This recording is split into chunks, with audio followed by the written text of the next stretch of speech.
अस्सलाम वालेकुम बच्चे, कैसे हैं सब लोग? होप सो सब ठीक होंगे। आज हम 10th क्लास की chemistry chapter first that is chapter 14 उसके एक्सरसाइज स्टार्ट करेंगे। So let's see the first part that is the multiple choice question. First हमारे पास क्या है, कहते हैं according to the kinetic theory the basic difference between solids liquids and gases is.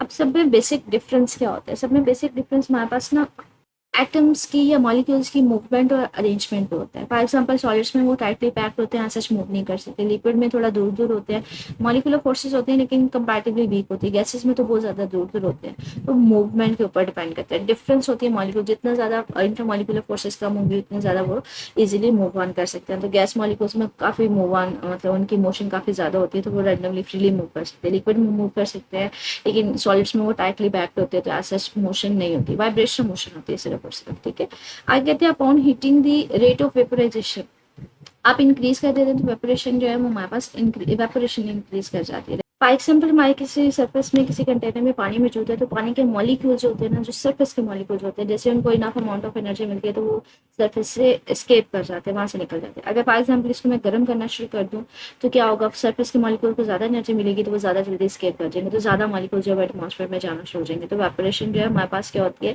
कि अगर लाइक यहाँ पे जैसे ये सरफेस के मॉलिक्यूल्स का एवेपोरेट, फॉर एग्जाम्पल यहाँ पे वाटर सरफेस है और हमारे पास समुद्र का हमने पानी लिया, इसकी सरफेस है। जैसे ही सनलाइट इस पर पड़ती है तो सरफेस के मॉलिक्यूल को ज़्यादा एनर्जी मिलेगी, जैसे उनको एनर्जी मिलेगी तो वो क्या करना शुरू हो जाएंगे, वो ज़्यादा जल्दी जो है वेपोरेट मतलब निकलना शुरू हो जाएंगे।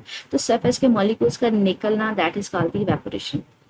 ज़्यादा गर्म करेंगे तो उनके मॉलिक्यूल्स को, सरफेस के मॉलिक्यूल्स को ज़्यादा एनर्जी मिलेगी, ज़्यादा एनर्जी मिलेगी तो वो जल्दी राइज कर जाएंगे। ठीक है, तो इंक्रीज करती है हीट अप करने पे। कहते हैं inter particle attraction are the strongest. Solids में हमारे पास सबसे ज़्यादा स्ट्रॉन्गेस्ट होती है, वो ऑलरेडी मैंने आपको स्ट्रक्चर दिखा दिया है कि सॉलिड्स में क्या होता है, मॉलिक्यूल्स होते हैं वो आपस में काफ़ी ज़्यादा पास पास होते हैं, तो inter molecular strong forces, strong bond यहाँ पे मौजूद होते हैं। यहाँ पे कंपैरेटिवली गैसेज और लिक्विड में वीक होती है, तो स्ट्रॉन्गेस्ट होती है वो सॉलिड्स में होती है। नेक्स्ट हमारे पास आंसर क्या कहते हैं, cooling the vapours of some gases change them directly into solids, that phenomena is called. ये हमारे पास ना डेपोजिशन की हमने एक डेफिनेशन पढ़ी थी। कहते हैं ये हमारे पास नॉर्मली क्या होता है कि ये आइस होती है, मेल्ट होकर पहले पानी में तब्दील होती है, फिर पानी जो है वो भाप में वेपर्स में तब्दील होता है। लेकिन अगर आइस जो है वो डायरेक्टली अगर हमारे पास वेपर्स में गैस में तब्दील हो जाए तो वो सब्लिमेशन होती है। लेकिन अगर वेपर्स डायरेक्टली हमारे पास आइस में तब्दील हो जाए तो वो डेपोजिशन होती है। तो यहाँ पे वो कह रहे हैं कि हमारे पास गैसेस को आपने कन्वर्ट करवाना है सॉलिड्स में, तो अगर आप डायरेक्टली गैसेस को, वेपर्स को कन्वर्ट करवाएंगे सॉलिड में तो वो हमारे पास क्या होगी, वो डेपोजिशन होगी। ठीक है, तो ये हमारे पास छोटा सा टॉपिक भी था, डेफिनेशन थी शॉर्ट क्वेश्चन में। ये देखिए हमारे पास शॉर्ट से एक डेफिनेशन थी कि सब्लिमेशन का रिवर्स होता है। इसमें क्या होता है कि गैस को हम लोग कन्वर्ट करवा रहे होते हैं सॉलिड में, that is called the deposition. ठीक है, तो सिंपलिफिकली आपसे डेफिनेशन ही पूछी हुई है। 5 वाले एमसीक्यू है, कहते हैं physical state in which the particle possess the maximum energy, मुझे गैसियस स्टेट में मैक्सिमम एनर्जी होगी, क्योंकि गैसियस स्टेट में जो पार्टिकल्स होते हैं वो रैंडमली मूव ऑन कर सकते हैं। जब वो रैंडमली मूव कर सकते हैं, यहाँ पे इंटरमोलिकुलर फोर्सेस नहीं होती, तो इनकी मूवमेंट सबसे ज़्यादा होती है, तो इसलिए हम कहते हैं इनकी जो मैक्सिमम एनर्जी होती है पार्टिकल्स की, रैंडमली मूव ऑन कर सकते हैं, मैक्सिमम मूव ऑन कर सकते हैं। 6 वाला कहते हैं how does the process of evaporation depend upon the forces of attraction present among the molecules. बच्चे जितना ज़्यादा फोर्सेस हमारे पास ज़्यादा होंगी सरफेस से, उतनी ज़्यादा स्केप करना डिफिकल्ट हो जाएगा ना। लाइक मैंने क्या कहा था, वेपोरेशन होती है कि जैसे एनर्जी मिलती है, जो सरफेस के मॉलिक्यूल्स हैं वो स्केप करना शुरू जाते हैं। मुझे अगर मॉलिक्यूल्स यहाँ पे मॉलिक्यूल्स के दरमियान बॉन्डिंग ज़्यादा होगी तो हमारे पास जो सरफेस के मॉलिक्यूल्स होंगे उनको ज़्यादा एनर्जी चाहिए होगी वेपोरेट करने के लिए, तो वो जल्दी वेपोरेट नहीं होंगे। जैसे ये पानी में, अगर मैं एग्जांपल आपको मैंने यहाँ पे शो की थी कि अगर मैं यहाँ पे पानी की बजाय कोई और लिक्विड ले लेती हूँ तो हर लिक्विड में मॉलिक्यूलर फोर्सेस डिफरेंट होती हैं, तो जितनी यहाँ पे मॉलिक्यूलर फोर्सेस होंगी सरफेस मॉलिक्यूल्स की, तो उनको मूव करवाना, उनको स्केप करवाना उतना डिफिकल्ट हो जाएगा। तो ये कहते हैं ये डिक्रीज करता है अगर आपके पास अट्रैक्शन जो है वो स्ट्रॉन्गर होगी। तो इंटरमॉलिक्यूलर फोर्सेस अगर स्ट्रॉन्गर होंगी तो जल्दी सरफेस के मॉलिक्यूल्स जो है वो स्केप नहीं कर सकते। आगे कहते हैं which gas will diffuse the faster rate, कौन सी जल्दी जो है वो फास्टर डिफ्यूज कर जाएगी। डिफ्यूज हमने कहा था कि हमारे पास क्या होता है कि अगर कहीं पे हमारे पास हाई कंसंट्रेशन हो मॉलिक्यूल्स की और एक साइड पे कम हो, तो मॉलिक्यूल्स या इलेक्ट्रॉन्स जहाँ पे हाई कंसंट्रेशन होती है वो वहाँ से लो कंसंट्रेशन की तरफ मूव ऑन करना शुरू जाते हैं। इसी को डिफ्यूजन कहते हैं। तब तक मूव करते रहते हैं अनलेस के पूरे रीजन में एक जैसी उनकी कंसंट्रेशन नहीं हो जाती। तो कहीं पे भी हाई कंसंट्रेशन पे मॉलिक्यूल्स की होगी, इलेक्ट्रॉन्स की होगी, एटम्स की होगी, तो वो हाई कंसंट्रेशन से लो कंसंट्रेशन की तरफ मूव ऑन करना शुरू हो जाएंगे। ये डिफ्यूजन कहते हैं। इन सब में से बताएं डिफ्यूजन किसकी हमारे पास जो है जल्दी हो जाएगी, इसका रेट ज्यादा होगा। ये जब हमने टॉपिक पढ़ा था ना डिफ्यूजन का, तब हमने कहा था इसका जो रेट है वो डिपेंड करता है कि कौन सी गैस जो लाइटर है कौन सी हैवी है। जैसे हमने हाइड्रोजन और ऑक्सीजन कंपैरिजन किया था, हमने कहा था हाइड्रोजन लाइटर है तो इसलिए जल्दी डिफ्यूज कर देगी। लाइटर चीज़ का मूव करना आसान होता है, जो हैवी चीज़ होती है जो उसका मूव करना मुश्किल होता है, तो इसलिए हमने कहा था हाइड्रोजन वो जल्दी डिफ्यूज कर जाती है, मतलब इसके मॉलिक्यूल्स जल्दी स्पीडली मूव ऑन करेंगे तो वो जल्दी इसका डिफ्यूजन रेट होगा। अभी वो कहते हैं कि इन चारों गैसेस में से बताएं कौन सी जल्दी डिफ्यूज करेगी। बच्चे ये दो, इन दो के साथ तो हाइड्रोजन अटैच है, तो हाइड्रोजन तो बहुत लाइटर है, तो या तो ये हो सकती है या फिर ये हो सकती है। अब यहाँ पे ये देखें सल्फर और ऑक्सीजन है, ये दोनों हैवी हैं तो ये तो नहीं हो सकती। कार्बन और ऑक्सीजन है, ये दोनों हैवी हैं तो ये भी एग्जिस्ट नहीं कर सकती, डिफ्यूज जल्दी नहीं कर सकती। अब हमने देखना क्लोरीन हमारे पास लाइटर है या फिर हमारे पास सल्फर लाइटर है, तो इसके लिए हमें पीरियोडिक टेबल से थोड़ी सी हेल्प लेनी पड़ेगी। यहाँ पे क्लोरीन में देखते हैं बच्चे, क्लोरीन ये है, सल्फर ये है। एटॉमिक नंबर जो है ना वो क्लोरीन का ज्यादा है, मतलब ये हैवियर है एज कम्पेयर टू सल्फर, तो हमारे पास सल्फर जो है हमारे पास क्या होगी, ये हमारे पास लाइटर है इसलिए जल्दी डिफ्यूज कर जाएगी। तो इन सब में से जो ऑप्शन होगा वो कौन सा होगा, वो सल्फर का होगा। ठीक है, इनके साथ हाइड्रोजन थी, हाइड्रोजन आप ये देखें ये एक्सट्रीम एंड्स के ऊपर है, मतलब ये देखें ये हाइड्रोजन बिल्कुल लाइटर है, सिर्फ इसमें एक ही प्रोटॉन होता है, एक इलेक्ट्रॉन होता है। लेकिन इसके कंपैरिजन में देखिए कार्बन है, ये ऑक्सीजन है, तो ये इस साइड पे है, मतलब ये हैवियर है। तो ये वाले तो दो जो है ना, ये वाले ऑप्शन तो नहीं हम कंसीडर करेंगे, इन दो में से ऑप्शन हो सकते थे तो वो हमने कंसीडर कर लिया कि हमारे पास कौन सी होगी, सल्फर वाली होगी। नेक्स्ट एमसीक्यू देखते हैं, कहते हैं phase change A be in gases. Gas से आपने जाना है लिक्विड में, लिक्विड से आपने जाना है सॉलिड्स में, तो यहाँ पे बताएं ये कौन सा प्रोसेस होगा और ये वाला कौन सा होगा। मतलब आपने गैस से पहले लिक्विड में जाना है, लिक्विड से आपने सॉलिड्स में जाना है। मतलब ये हमारे पास 3 स्टेप्स है मैटर की कि आपके पास ये सॉलिड है, ये लिक्विड है, ये गैस है। सॉलिड से अगर हम लिक्विड में जाते हैं तो ये मेरे पास मेल्टिंग होता है, लिक्विड से अगर गैस में जाते हैं तो ये मेरे पास वेपोरेशन होता है। आप कहते हैं आपने पहले गैस से जाना है लिक्विड में, फिर लिक्विड से जाना है सॉलिड में, तो गैस के बच्चे अगर कूल डाउन करते हैं ना तो ये कंडेंस हो जाती है, कंडेंस होकर किसमें कन्वर्ट हो जाती है, लिक्विड्स में। इसको कंडेंसेशन बोलते हैं कि गैस को अगर ठंडा कर देते हैं हम, कूल डाउन होकर लिक्विड में कन्वर्ट होना शुरू हो जाती है, इसको कंडेंसेशन बोलते हैं। अगर इसको मजीद कूल डाउन करेंगे तो ये फ्रीज हो रही होती है, इसको फ्रीजिंग कहते हैं। तो इन सब में से जो बेटर ऑप्शन होगा वो कौन सा होगा, कंडेंसेशन और फ्रीजिंग। ठीक है, I कहते हैं a student noticed first falling on the ground at 6:30 a.m. and disappearing 8:30 बजे 8:30 a.m. Which phase change was responsible for changing the frost? आपके पास वो जो फ्रोस्ट होता है वो कब हमारे पास जो वेपर्स में कन्वर्ट हो जाता है, किस वजह से? ये सब्लिमेशन हमारे पास प्रोसेस था। सब्लिमेशन में अगेन मैंने आपको बताया, फ्रोस्ट हमारे पास क्या होता है, ये अक्सर पौधों वगैरह पर बर्फ नहीं जम जाती है अक्सर सर्दियों में, या फिर आपने देखा हो इस तरह से हमारे पास कक्कर से, जिसको आप उर्दू में कह लें या पंजाबी में कह लें, वो कहते हैं। ठीक है, तो वो बढ़ जाती है, जैसे यहाँ पे पौधों के ऊपर ये इस तरह से वाइटिश आपको लगता है कि स्नो टाइप होती है। ठीक है, कहते जैसे ही हमारे पास दिन चढ़ता है तो ये गायब होना शुरू हो जाती है, लेकिन किसी किस्म का यहाँ पे कोई पानी भी हमें नजर नहीं आता कि जो बर्फ है ये मेल्ट हुई हो। कहते हैं वो डायरेक्टली ये जो बर्फ है ना ये हमारे पास वेपर्स में तब्दील होकर ना उड़ जाती है, गायब हो जाती है। ये हमारे पास प्रोसेस है सब्लिमेशन का। सब्लिमेशन थी क्या कि सॉलिड्स का डायरेक्टली वेपर्स में तब्दील होना, वो एकदम से खुद ब खुद गायब होना शुरू जाती है। जैसे जैसे वो धूप निकलती जाती है तो ये जो हमारे पास थोड़ी थोड़ी सी हल्की हल्की सी बर्फ सी, या फिर जिसको पंजाबी में कक्कर कहते हैं, वो बड़ा होता है बस के टाइम, वो ऐसे खुद ब खुद गायब होना शुरू हो जाता है। ठीक है, ये इसको नाम दिया जाता है सब्लिमेशन का। तो ये एमसीक्यू से हमारे पास इस चैप्टर के शॉर्ट क्वेश्चन देखते हैं। फर्स्ट शॉर्ट क्वेश्चन है, where does the energy come from when liquid evaporate. Liquid जब वेपोरेट करता है तो एनर्जी कहाँ से उसको मिल रही होती है। वेपोरेशन में क्या होता है कि बच्चे, अगर किसी कंटेनर में मेरे पास कोई लिक्विड है तो उसके सरफेस से मॉलिक्यूल्स बाहर निकलते हैं, आपने किसी किस्म की इसको हीट एनर्जी देने की जरूरत नहीं पड़ती। फॉर एग्जाम्पल बच्चे, जैसे इसके सरफेस के मॉलिक्यूल्स हैं वो अपनी सराउंडिंग से जैसे उसको थोड़ी सी भी हीट एनर्जी मिलेगी, जैसे कोई सूरज निकल आया इस तरह से, जैसे उसका एटमॉस्फेयर थोड़ा सा गर्म होगा तो सरफेस के मॉलिक्यूल्स जैसे थोड़ी सी इनफ अमाउंट ऑफ एनर्जी मिलती है तो वो सरफेस से एस्केप करना शुरू हो जाते हैं। That is called the evaporation. तो वो अपनी सराउंडिंग से ही कैप्चर कर लेते हैं। तो यहाँ पे इसी का आंसर है, कहते हैं वेपोरेट जब कर रहा होता है तो बेसिकली एनर्जी कहाँ से मिल रही होती है, जो सराउंडिंग से ही वो एनर्जी कैप्चर कर रहा होता है। या फिर हमारे पास क्या होता है कि जो इसके अंदर वाला लिक्विड है उसमें भी थोड़ी सी अगर हीट एनर्जी होगी तो सरफेस के मॉलिक्यूल्स एनर्जी को कैप्चर करके अपने तक गेन करके सरफेस से हमारे पास रिमूव हो जाते हैं। तो यहाँ पे इसी चीज को कह रहे हैं कि मेन सोर्स क्या होता है, वो सराउंडिंग से ले रहा होता है, या फिर जो लिक्विड है वो अपने खुद के अंदर से भी ले सकते हैं। जो सरफेस मॉलिक्यूल्स है वो एनर्जी एब्जॉर्ब करेंगे, बाकी जितना लिक्विड होता है उससे एनर्जी एब्जॉर्ब कर लेते हैं, या फिर हमारे पास कह लें अपने सराउंडिंग से लेते हैं। और जितनी एनर्जी एब्जॉर्ब करते हैं उसकी वजह से अपने जो उसकी फोर्स के साथ अटैच हुए होते हैं उसको ब्रेक करते हैं और हवा में मूव ऑन कर जाते हैं, स्केप कर जाते हैं। कि पहला सोर्स यही है कि जो सरफेस के मॉलिक्यूल्स हैं वो अपने एटमॉस्फेयर से एनर्जी एब्जॉर्ब करेंगे और जिस बॉन्डिंग फोर्स के साथ वो अटैच हुए होंगे वो तोड़ के बाहर निकल जाएंगे। या फिर फिर ये हो सकता है कि जो हमारे पास जो बाकी का लिक्विड होता है इसमें जो अगर थोड़ी बहुत हीट एनर्जी होती है वो ऑब्जॉर्ब करते हैं, अपनी बॉन्डिंग ब्रेक करते हैं, वो स्केप हो जाता है। क्योंकि हमने कहा है कि लिक्विड में भी हमारे पास थोड़ी बहुत कह लें कि फोर्सेज एग्जिस्ट करती हैं, थोड़ा बहुत ज़्यादा स्ट्रॉन्गर नहीं, लेकिन थोड़ी बहुत फिर भी स्टिल फोर्सेज एग्जिस्ट कर रही होती है, ठीक है। इसलिए हम कहते हैं कि वेपोरेशन के लिए हमारे पास दो सोर्सेज हो सकते हैं, या तो ये हो सकता है कि वो अपनी हीट एनर्जी यूज कर ले, या फिर ये होता है कि वो सराउंडिंग से उसको ऑब्जॉर्व कर ले, ठीक है। तो ये दो डिफरेंट वेज होते हैं। नेक्स्ट हमारे पास शॉर्ट क्वेश्चन है, कहते हैं इस condensation and endothermic process. Endothermic का मतलब है जिसमें हमें हीट एनर्जी देनी पड़ती है। अब कंडेंसेशन है क्या हमारे पास? कंडेंसेशन का मतलब क्या है बच्चे? अगर कहीं गैस होगा ना, अगर उसका टेम्परेचर हम कम कर देते हैं, उसकी एनर्जी रिलीज करवा देते हैं, उसका टेम्परेचर कम कर देते हैं, तो वो कन्वर्ट हो जाता है लिक्विड में, तो ये कंडेंसेशन कहते हैं। कंडेंसेशन का एंडोथर्मिक प्रोसेस है, इसका आंसर देखते हैं। एंडोथर्मिक हमारे पास कहते हैं ये प्रोसेस नहीं है, ये एक्सोथर्मिक है। क्यों? क्योंकि इसमें से हम लोग हीट एनर्जी बाहर निकालते हैं, इसमें से हीट एनर्जी बाहर, एग्जिट का मतलब होता है, एक्सोथर्मिक का मतलब होता है एग्जिट करवाना, बाहर निकालना। तो हीट एनर्जी इसकी कम करेंगे, इन पार्टिकल्स की मॉलिक्यूल्स की एनर्जी कम करेंगे, तो वो ज्यादा हरकत के साथ मूव नहीं करते, वो ऐसे ऐसा पास होना शुरू हो जाता है, तो जिससे हम कहते हैं वो लिक्विड में कन्वर्ट होना शुरू हो जाते हैं। तो ये क्या है? हमारे पास एक्सोथर्मिक प्रोसेस है। क्यों? क्योंकि इसमें गैस मॉलिक्यूल्स की एनर्जी कम की जाती है, वो एनर्जी लूज कर रहे होते हैं सराउंडिंग में, मतलब उनकी एनर्जी निकाल ली जाती है, जिसकी वजह से वो स्लो डाउन होंगे। जैसे स्लो डाउन होंगे वो आपस में पास पास आ जाएंगे, जिस वजह से हम कहते हैं वो लिक्विड फॉर्म में कन्वर्ट हो जाते हैं, ठीक है।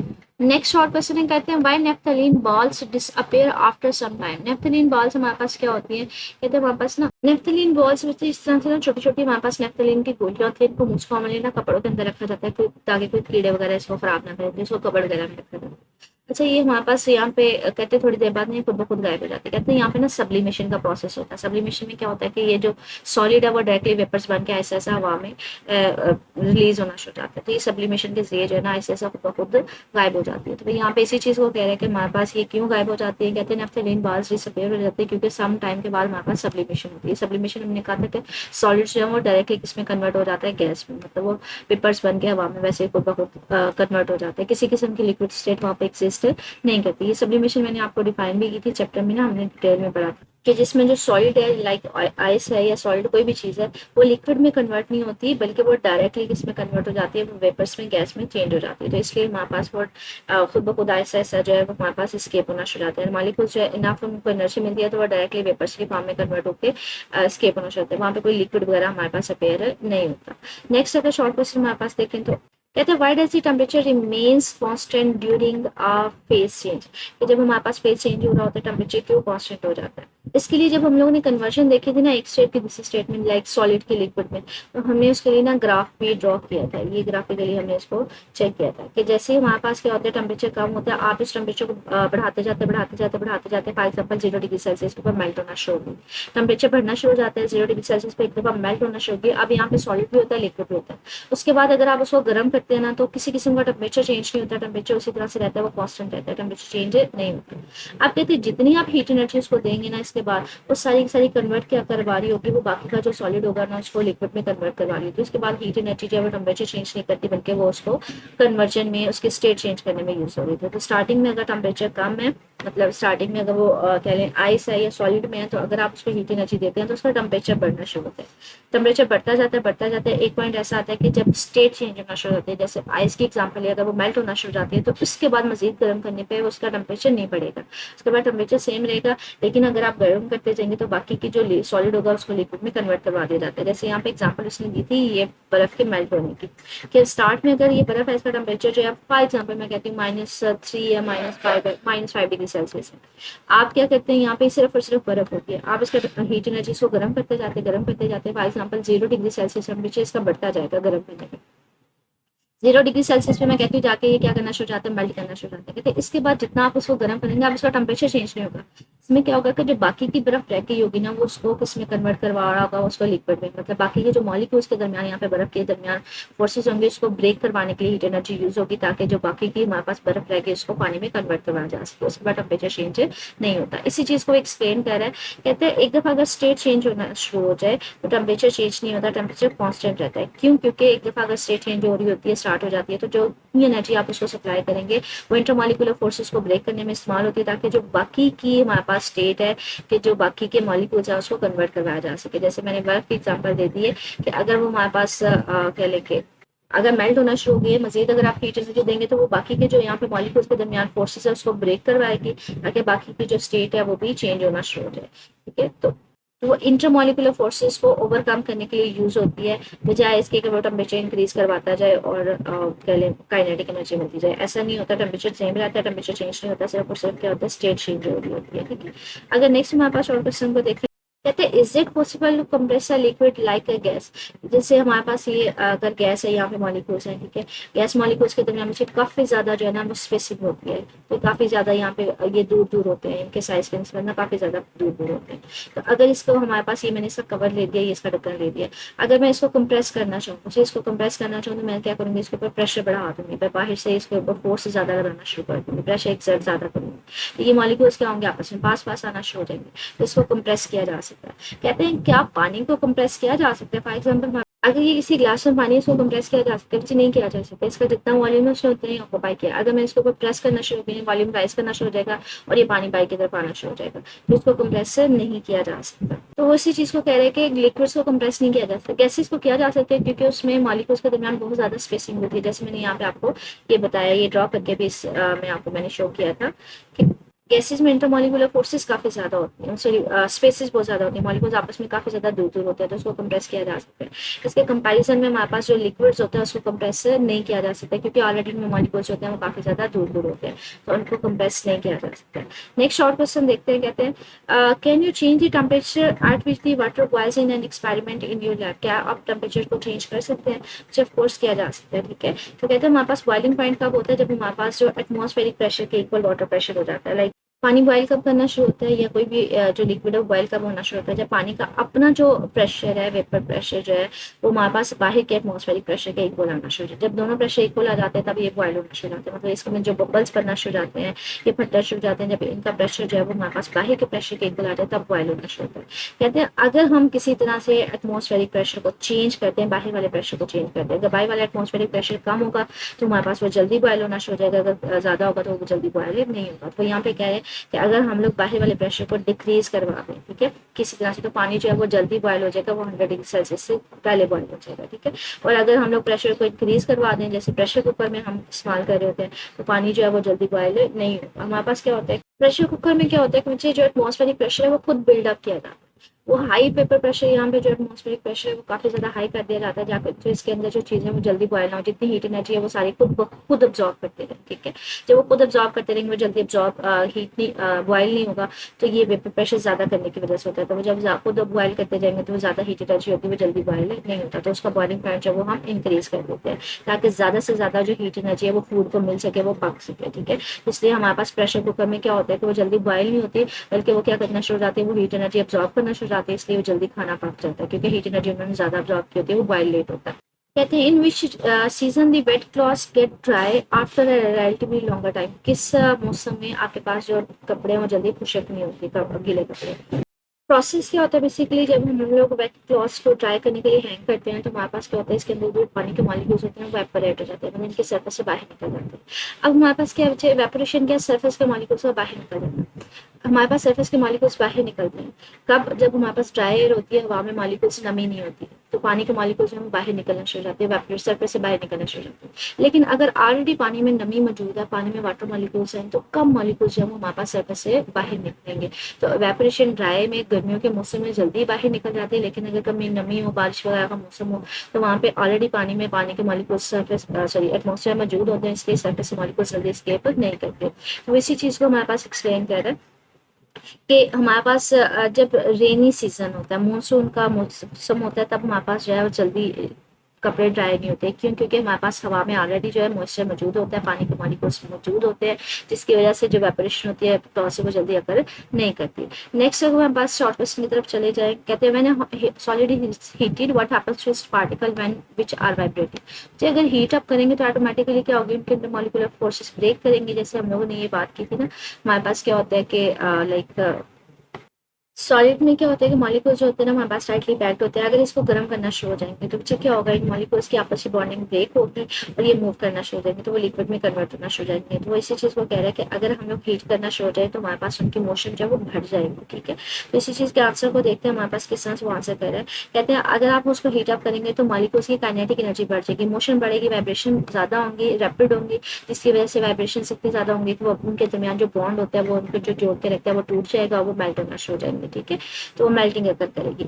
नेक्स्ट है, do solids and liquids also diffuse just like gases, के गैसेस जिस तरह से डिफ्यूज करती है हमारे पास सॉलिड्स और लिक्विड भी हमारे पास डिफ्यूज कर सकते हैं। डिफ्यूजन हमारे पास, ठीक है, कि अगर कहीं पे हमारे पास हाई कंसंट्रेशन है मॉलिक्यूल्स की, तो वो अगर कहीं पे कम है तो मॉलिक्यूल्स जो है ना वो हाई कंसंट्रेशन से ज्यादा क्वांटिटी वाली जगह से हमारे पास जो है ना लो कंसंट्रेशन की तरफ मूव ऑन करना शुरू होती है। कहते हैं जैसे ये गैसेस में मॉलिक्यूल्स मूव ऑन कर सकते हैं, क्या सॉलिड्स और लिक्विड्स में मूव ऑन कर सकते हैं। जो सॉलिड्स और लिक्विड्स में ना डिफरेंस होता है, जैसे मैंने आपको ये शो करवाया था कि हमारे पास क्या होता है, सॉलिड्स में तो टाइटली पैक्ड होते हैं, अगर इसको एनर्जी मिलेगी गैसेस में तो वो तो इजीली मूव ऑन कर सकते हैं ना, ठीक है, वो हाई कंसंट्रेशन से लो कंसंट्रेशन की तरफ मूव ऑन कर सकते हैं। सॉलिड्स में टाइटली पैक्ड है तो इनको खुद ब खुद मूव करना हाई कंसंट्रेशन से लो कंसंट्रेशन की तरफ वो डिफिकल्ट होता है। लिक्विड में भी कुछ ना कुछ फोर्सेज एग्जिस्ट करती हैं, तो इसी चीज को एक्सप्लेन करते हैं। इसका आंसर देखते हैं हमारे पास किस तरह से इसको आंसर कर रहा है। कहते हैं सॉलिड्स और लिक्विड भी डिफ्यूज कर सकते हैं लेकिन वो स्लोली होते हैं, क्योंकि इनमें इंटरमॉलिक्यूलर फोर्सेज ज्यादा होती हैं, ठीक है। तो यहाँ पे इसी चीज को कह रहा है कि अगर आप किसी व्हाइट बोर्ड के ऊपर चाक के साथ अगर कुछ लिख दें तो उसको कितने दिन मंथ रहने दें, लिखा रहने दें, कुछ टाइम ऐसा रहेगा कि वो जो लिखा होगा ना वो हल्का हल्का फेंट होना शुरू हो जाएगा, क्यों, क्योंकि उसमें मॉलिक्यूल्स जो है वो डिफ्यूज हो चुके होंगे। तो डिफ्यूजन तो होती है लिक्विड्स में भी और सॉलिड्स में भी, लेकिन अगेन वही बात कि उसमें क्या होता है, मॉलिक्यूल्स काफी ज्यादा स्ट्रॉन्गर होते हैं, उनके दरमियान फोर्सेज होते हैं तो वो जल्दी डिफ्यूज नहीं कर सकते, ठीक है। यहाँ पे भी फोर्सेज होते हैं तो जल्दी डिफ्यूज नहीं, यहाँ पे फोर्सेज इनकी आपस की बहुत कम होती है तो इसलिए आराम से डिफ्यूजन शो कर सकते हैं, मतलब ये हाई गैले कंसंट्रेशन से लो कंसंट्रेशन की तरह मूव ऑन कर सकते हैं। तो इनमें डिफरेंस ज्यादा होती है, गैसेस और सॉलिड्स में होती है लेकिन कंपैरेटिवली बहुत कम होती है, ठीक है। इसके एग्जांपल वो चाकबोर्ड के साथ दे रहा है कि कुछ महीनों बाद वो डिफ्यूज होना शुरू हो जाएगा, ऐसा ऐसा वो जो है खुद ही फेंट होना शुरू हो जाएगा, ठीक है। नेक्स्ट शॉर्ट क्वेश्चन अगर हमारे पास देखेंगे वो कौन सा है, कहते हैं why due is formed in early morning hours of the, Shabnam हमारे पास दिन के सुबह के टाइम क्यों बनती है। तो इसमें कहते हैं रात के टाइम क्या होता है कि जो हमारे पास जो कह लें ग्राउंड है या फिर जो ऑब्जेक्ट्स है ना वो काफी ज्यादा ठंडे हो जाते हैं, जिसकी वजह से हमारे पास क्या होता है कि जो एयर होती है ना जमीन के पास पास उसका टेम्परेचर भी क्या होना शुरू हो जाता है, कम हो जाता है। और अगर टेम्परेचर कम होगा, ये हमने पढ़ा था कि हमारे पास अगर टेम्परेचर कम कर दिया जाए, गैस अगर फॉर एग्जाम्पल एयर है इसका टेम्परेचर कम कर दिया जाए, इसको कूल करवा दिया जाए तो लिक्विड पे कन्वर्ट होना शुरू हो जाती है। तो कहते हैं अगर रात के टाइम हमारे पास जो है जमीन या फिर जिसके जो डिफरेंट यहाँ पे ऑब्जेक्ट्स पड़े होते हैं उनका टेम्परेचर कम है, वो ठंडे हैं, तो इसके पास पास जो एयर होगी वो भी कूल डाउन होना शुरू हो जाएगी। कूल डाउन होगी तो वो वेपर्स जो है ना वो किस में कन्वर्ट हो जाना शुरू हो जाएंगे, वो लिक्विड में, शबनम में कन्वर्ट होना शुरू हो जाएगी, ठीक है। जिसकी वजह से हमें कुछ पौधों के पत्तों के ऊपर, ग्रास के ऊपर जो है ना छोटे छोटे हमें पानी के ड्रॉप्स नजर आते हैं, वो कंडेंस हो गए होते हैं। कंडेंसेशन का मतलब है कंडेंस कैसे हुए होते हैं, जो हमारे पास हवा होती है जमीन के पास पास वो कूल डाउन होके वो लिक्विड में कन्वर्ट हुए होते हैं, ठीक है। तो ये एक्सरसाइज के शॉर्ट क्वेश्चन से, एमसीक्यू से, ठीक है। Further constructive short questions next lecture में देख लेंगे। इन शॉर्ट क्वेश्चंस में एमसीक्यू से बच्चे कुछ पूछना हो कमेंट सेक्शन पूछ लीजिएगा। ओके, अल्लाह हाफिज।